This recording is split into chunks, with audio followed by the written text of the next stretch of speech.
This is a very interesting time to be having this discussion. This is the first year where food insecurity is going up in the last decade. Yet it's a time where we're seeing the downward trend in stunting continue. So it's both a time of great concern and also great opportunity. And so for our part, Feed the Future, in the areas where we've been working, we've seen the stunting decline by 26%. We think that's positive. We were part of the pioneering effort that you mentioned, Maria, of bringing agriculture and nutrition together. And we think that there's been a lot of learning, a lot of success in bringing those two very disparate areas together. Like you said, there was a time when agriculturalists and nutritionists didn't talk. And so I think having more and more data about how that works, how that helps us achieve our goals is hugely important. Evidence is really important. It helps it has to drive our programming, and we have to be flexible enough to incorporate that into what we do. So really commend you all for taking on this effort and being so having such a learning approach and evidence-based approach to what you do. It's really taking thought leadership to a new level, and we're proud to have been funders in the early phase through our OFDA program of the Burkina Faso, and just really applaud you all for taking it forward and giving us all lessons that we can all use. I worked very closely with the Suhara program that you mentioned in Nepal, and also saw that that iterative evidence-based learning that really had very, very impressive results on nutrition in Nepal. So congratulations on that. Really interesting to see hard data that nutrition-sensitive agriculture has a protective effect on stunting.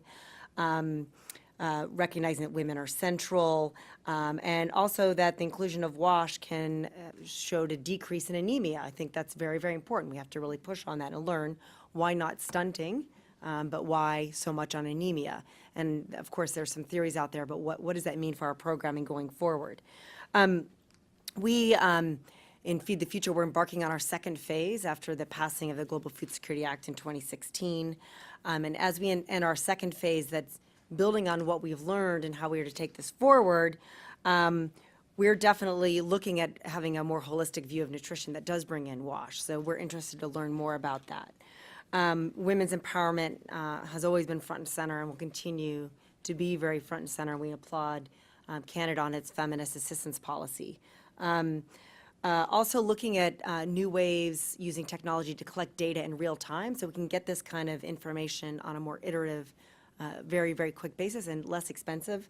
And we'll see how that works with some of the new tools we have out there to collect data, but that's something we're pushing on experimenting with. So moving forward in our second phase of Feed the Future, we'll be increasing our nutrition-sensitive work, and really not just on production, but looking through all points throughout the value chain. And I think that's something that we need to be working on more deliberately within Feed the Future. Seeking to increase the access and availability of safe, diverse, and nutritious foods year-round. Again, that could be through supplements, that can be through value chains that are nutritious. Working on those value chains also improve storage. There are lots of different ways to get at that.